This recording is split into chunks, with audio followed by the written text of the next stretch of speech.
राज्यात महायुतीचा अभूतपूर्व विजय 228 जागांवर विक्रमी आघाडी 130 जागांसह भाजपा ठरला सर्वात मोठा पक्ष। शिंदेंची शिवसेना दुसऱ्या स्थानी तर अजितदादांचे राष्ट्रवादी तिसऱ्या स्थानी। महायुतीच्या विजयी विक्ट्रीनंतर देवेंद्र फडणवीस पुन्हा मुख्यमंत्री होणार, प्रवीण दरेकर यांचं वक्तव्य। तर माझा मुलगा पुन्हा मुख्यमंत्री पदाची शपथ घेईल, फडणवीस यांच्या आईंना विश्वास। राज्यामध्ये लाडकी बहीण योजना गेम चेंजर ठरली, लाडक्या बहिणींच्या अंडर करंट पुढे विरोधक उताणे पडले। महायुतीच्या विजयानंतर उपमुख्यमंत्री अजित पवार यांची प्रतिक्रिया।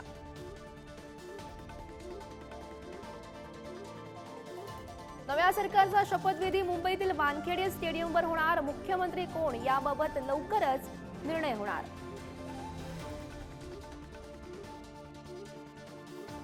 महायुतीच्या लाटेत महाविकास आघाडीची धुळधाण, तीनही पक्षांना मिळून 51 जागा, अवघ्या 18 जागा जिंकत काँग्रेसची इतिहासातील सर्वात खराब कामगिरी।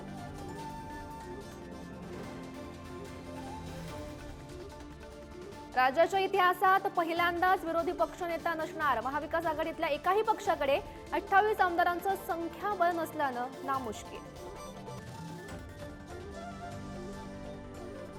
काँग्रेसच्या ज्येष्ठ नेत्यांना पराभवाचा धक्का, पृथ्वीराज चव्हाण यांच्यासह बाळासाहेब थोरात, यशोमती ठाकूर यांचा पराभव, बच्चू कडू, हितेंद्र ठाकूर यांनीही आमदारकी गमावली।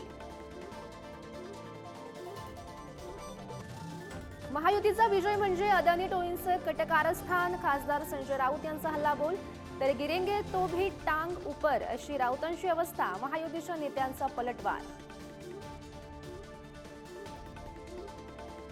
मनसे अध्यक्ष राज ठाकरे यांना सर्वात मोठा धक्का, माहीम मतदारसंघातून पुत्र अमित ठाकरे यांचा दारुण पराभव। तर 125 जागा लढवून देखील खातं खोलण्यात मनसेला अपयश।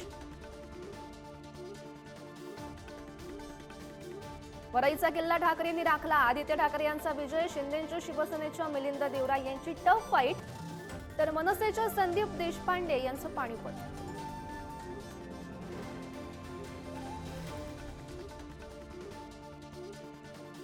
पंतप्रधान मोदींचा संध्याकाळी 7 वाजता दिल्लीतील भाजपा मुख्यालयात विजय जल्लोष, कार्यकर्त्यांना करणार संबोधित, महाराष्ट्रातील विजयाबाबत जनतेचे मानणार आभार। झारखंडमध्ये पुन्हा हेमंत सोरेन यांचं सरकार, झारखंड मुक्ती मोर्चाचा 34 जागांवर, काँग्रेसचा 15 जागांवर विजय, तर भाजपाला 22 जागांवर रोखण्यात यश।